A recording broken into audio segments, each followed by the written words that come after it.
Data structures and algorithm पढ़ते समय जो पहला टॉपिक तुम्हारे सामने आता है वो होता है टाइम कॉम्प्लेक्सिटी का।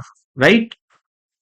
किसी प्रोग्राम की टाइम कॉम्प्लेक्सिटी निकाली कैसे जाती है, उससे पहले टाइम कॉम्प्लेक्सिटी होती क्या है, बिग ओ नोटेशन क्या होता है, बिग ओमेगा नोटेशन क्या होता है, बिग थीटा नोटेशन क्या होता है, इनके इंट्यूशंस क्या होते हैं, इन्हें हम क्यों यूज में लेते हैं, ये सारे जो सवाल है उनका मैं आंसर देने की कोशिश करूंगा इस लेक्चर में।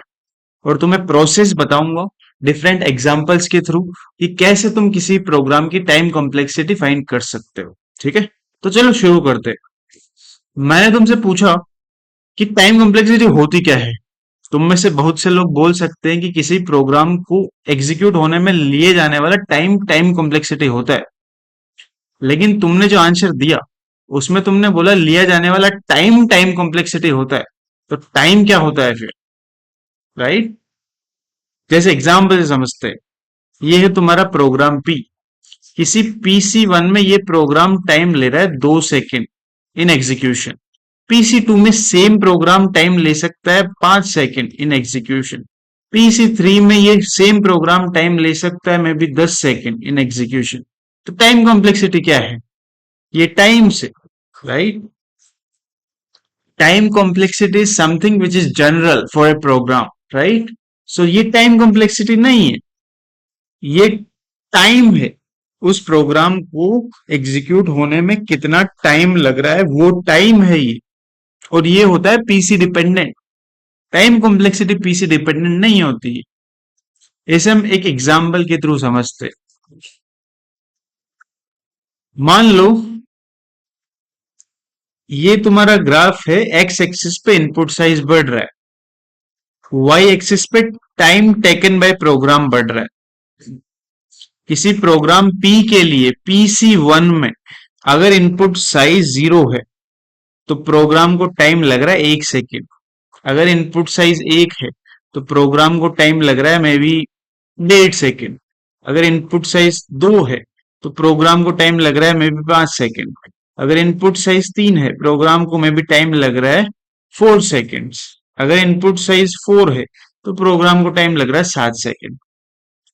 ऐसा इस प्रोग्राम के लिए एक टाइम फंक्शन बन रहा है। ठीक है। पीसी वन में मान लो ये फंक्शन है F1। ओके। दूसरे पीसी में सेम प्रोग्राम के लिए ऐसा कुछ टाइम फंक्शन बन सकता है, तीसरे पीसी में ऐसा कुछ बन सकता है। तो ये डिफरेंट पीसीज में डिफरेंट टाइम फंक्शंस बन रहे हैं। तो टाइम कॉम्प्लेक्सिटी क्या है?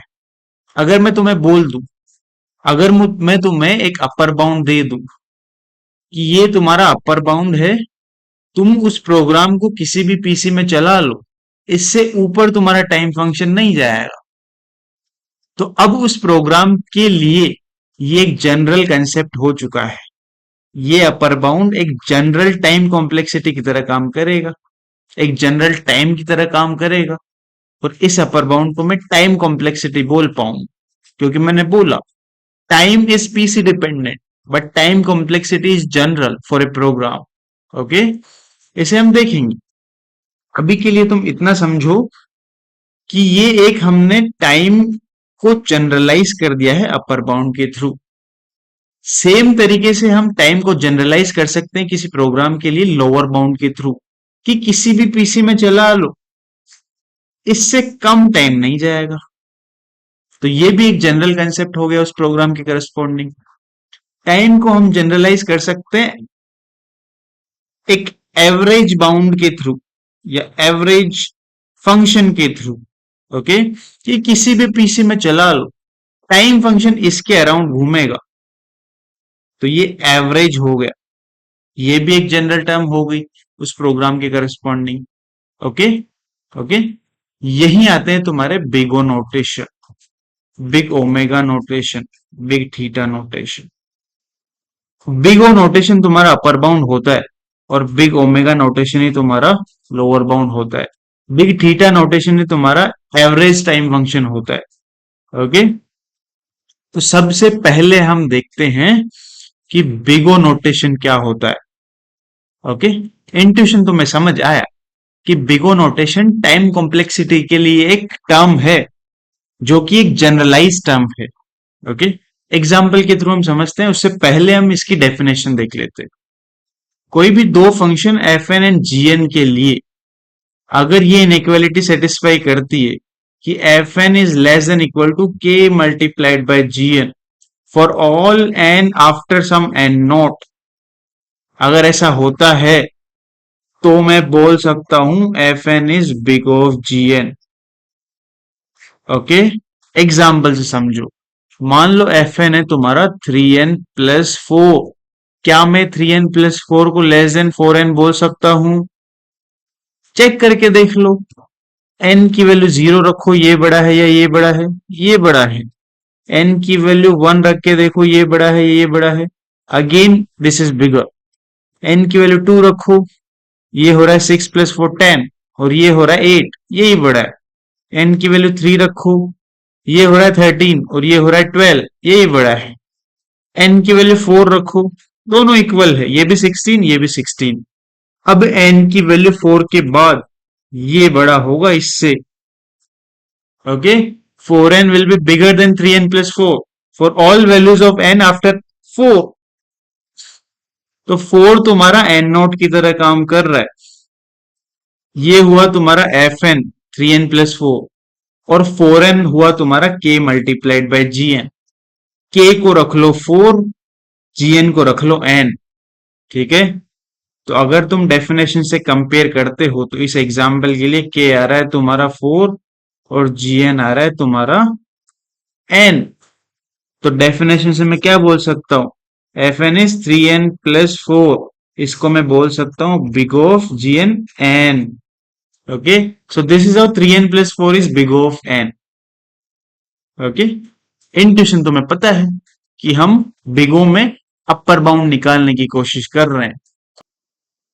ये है तुम्हारा 3n+4 का ग्राफ। ओके, और ये है तुम्हारा 4n का ग्राफ। इधर n बढ़ रहा है तुम्हारा, है ना, और इधर इन फंक्शंस की वैल्यूज। तो n की वैल्यू 4 से पहले पहले 3n+4 बड़ा है 4n से। ये 3n+4 का ग्राफ ऊपर है 4n के ग्राफ से, लेकिन n की वैल्यू 4 के बाद 4n का ग्राफ 3n+4 से बड़ा है, मतलब 4n बड़ा होगा 3n+4 से। ठीक है, तो 4 एक्ट कर रहा है n नोट की तरह। ओके, तो 4n तुम्हारा अपर बाउंड की तरह काम कर रहा है 3n+4 की। तो इंट्यूशन तो यही बोलता है कि हम अपर बाउंड निकाल रहे हैं बिगो की हेल्प से, जब बिगो हमारा अपर बाउंड की तरह काम करता है। To generalise the concept of time for a program. Okay, so this is big O. Simple तरीका क्या होता है? मान लो मैं तुम्हें कोई फंक्शन दे देता हूं, उसका तुम्हें बिगो निकालना है। सिंपलेस्ट तरीका बता रहा हूं, ठीक है? जैसे n² + 100 multiplied by n plus may be 1000। Okay, this is your function. I am telling you what is the simplest way to find big of some function. Okay, देख के बताने वाला तरीका ये है कि जो तुम्हें एक्सप्रेशन गिवन है उसमें जितने भी टर्म्स है, जैसे इस एक्सप्रेशन में 3 टर्म्स है, एक ये और एक ये, तीनों में सबसे डोमिनेटिंग कौन सी है? For large values of n। Small values of n के लिए तो 1000 सबसे बड़ा होगा, लेकिन जैसे जैसे तुम n की वैल्यूज बढ़ाओगे ये टर्म सबसे ज्यादा डोमिनेट करेगी, ये टर्म सबसे ज्यादा वैल्यू देगी। ठीक है, तो लार्ज वैल्यूज ऑफ n के लिए ये टर्म सबसे बड़ी है, तो this is big of n²। Okay, देख के बताने वाला तरीका तो ये है कि जितनी भी टर्म्स है तुम्हारे एक्सप्रेशन में, लार्ज वैल्यूज ऑफ n के लिए सबसे बड़ी टर्म कौन सी है, वही बिगो होगा उस एक्सप्रेशन का। ठीक है, दूसरा तरीका, क्या मैं n² को less than equal to n² बोल सकता हूं? बिल्कुल बोल सकता हूं। क्या मैं 100 मल्टीप्लाइड बाय n को less than equal to 100n² बोल सकता हूं? बिल्कुल बोल सकता हूं, राइट? क्या मैं 1000 को लेस देन n² बोल सकता हूं? बिल्कुल बोल सकता हूं। 1000 का ग्राफ ऐसा बनेगा, n की कुछ भी वैल्यू ले लो, 1000, n की कुछ भी वैल्यू ले लो, ये 1000 ही रहेगा, लेकिन n² ऐसे बढ़ता है। एक पॉइंट तक 1000 बड़ा है, लेकिन एक पॉइंट के बाद एन स्क्वायर बड़ा निकल रहा है। N square is bigger than 1000 for large values of n, right. तीन इनइक्वालिटीज हमें मिली, तीनों इनइक्वालिटीज को जोड़ लो, ठीक है। इधर वाले टर्म्स जुड़ेंगी तो तुम्हें एफ एन मिलेगा, ये मिलेगा। उधर वाली जुड़ेंगी तो तुम्हें क्या मिलेगा, एन स्क्वायर, 100 n स्क्वायर और एन स्क्वायर, तो 102 n स्क्वायर। इनइक्वालिटी प्रिजर्व रहेगी, तो this will be less than 102 multiplied by n square. ये हो गया तुम्हारा के डेफिनेशन से, ओके। और ये हो गया जीएन, तो इसको मैं बोल सकता हूं big of G N which is big of N square, okay. So ये सिंपल एक और तरीका हुआ तुम्हारा।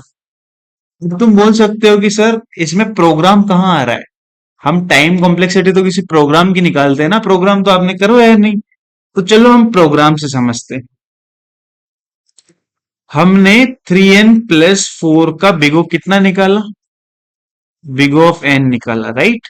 अब हम इसको प्रोग्राम की हेल्प से देखते, अब हम इसको प्रोग्राम की हेल्प से देखते। मान लो ये है तुम्हारा छोटा सा प्रोग्राम, प्रोग्राम में एक फॉर लूप चल रहा है जिसमें आई जा रहा है 0 से n तक। इस फॉर लूप के अंदर 3 लाइन्स है और फॉर लूप के बाहर 4 लाइन्स है। किसी PC1 में मान लो कि एक लाइन को एग्जीक्यूट होने में 1 यूनिट ऑफ टाइम लग रहा है। अगर एक लाइन को एग्जीक्यूट होने में 1 यूनिट ऑफ टाइम लगता है, तो मेरा सवाल तुमसे ये है कि इस प्रोग्राम को total number of time units कितने लगेंगे, बताओ। फॉर लूप चल रहा है n बार, एक बार चल रहा है तो 3 लाइन्स एग्जीक्यूट हो रही हैं, तो पूरा फॉर लूप जब खत्म होगा तो 3n यूनिट्स ऑफ टाइम तो फॉर लूप के लग गए, राइट। और 4 लाइन्स इधर पड़ी हैं तो 4 यूनिट उसके, तो इतने total number of time units आएंगे इस प्रोग्राम के लिए PC1 में। तो ये तुम्हारा टाइम फंक्शन आ रहा है PC1 के लिए। अब किसी PC2 में मान लो कि एक लाइन को 2 यूनिट लग सकता है। अगर 2 यूनिट लगेगा, उस PC2 के लिए total number of time units आएंगे तुम्हारे 6n+8। PC3 में मान लो और कुछ 1.5 यूनिट लग सकता है, तो PC3 के लिए ऐसा कुछ आ सकता है 10n plus something, may be 15। और भी अलग अलग पीसीज में अलग अलग टाइम फंक्शन आ सकता है।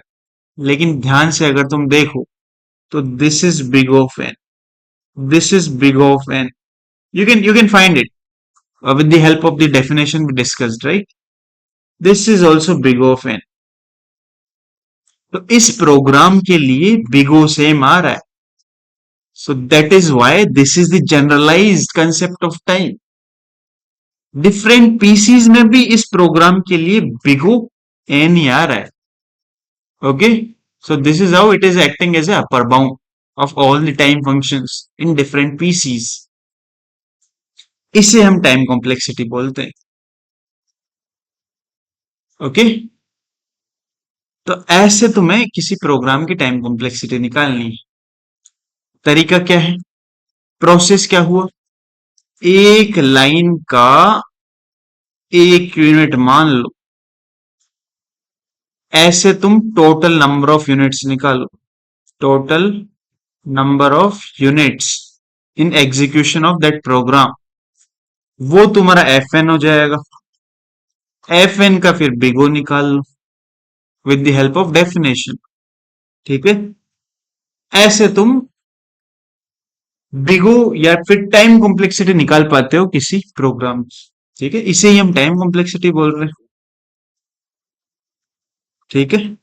इसे ही हम टाइम कॉम्प्लेक्सिटी बोल रहे हैं। सेम आइडिया है तुम्हारा बिग ओमेगा का, सेम आइडिया है तुम्हारा बिग थीटा का, ठीक है। आइडिया सेम है कि हम टाइम को जनरलाइज करना चाह रहे हैं। बिग ओमेगा में तुम लोअर बाउंड के थ्रू करते हो जनरलाइज, बिग थीटा में तुम एवरेज केस के और may be average time function के थ्रू जनरलाइज करते हो। तो इनकी डेफिनेशंस तुम देख सकते हो, आइडिया तुम्हें मिल चुका है। डिफरेंट हम एग्जांपल्स लेते हैं और उनका हम एक बार बिगो निकाल के देखते हैं। अगर मैं बोलूं कि FN है तुम्हारा ऐसा कुछ, n multiplied by log n plus n square plus 1000। इसका मुझे बिगो बताओ, सबसे डोमिनेटिंग टर्म कौन सी है? n बड़ा है या log n बड़ा है? बताओ। n बड़ा है। एक बार वैल्यूज रख के देख लो, वेरीफाई कर लो, n का ग्राफ ऐसा होता है, log n का ऐसा होता है, n बड़ा है। ठीक है। दोनों तरफ अगर मैं n से मल्टीप्लाई कर दूं तो इधर हो गया n log n और इधर हो गया n square. This is how n square is greater than n log n। ठीक है। तो n square n log n से बड़ा है। और ये 1000 एक कांस्टेंट है। n की वैल्यूज बढ़ेगी तो ये तो 1000 ही रहेगा, लेकिन ये 1000 से ऊपर भी जाएंगे। और इन दोनों में हमने n स्क्वायर बड़ा निकाला कि n स्क्वायर बड़ा है। ठीक है।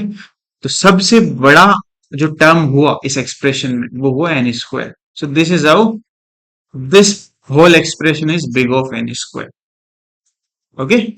If I give you some fn of this sort, suppose your fn is n की power 100 plus 2 की power n plus 1 crore. Okay. Then tell me what is the big of this expression? Easy, right? This is the biggest term. So big of 2 की power n. Okay. So our lecture for time complexity ends here. If you have any doubt or maybe any query, you can comment, and I'll try to answer your queries in comments only, or maybe I'll put a separate video for that. Okay.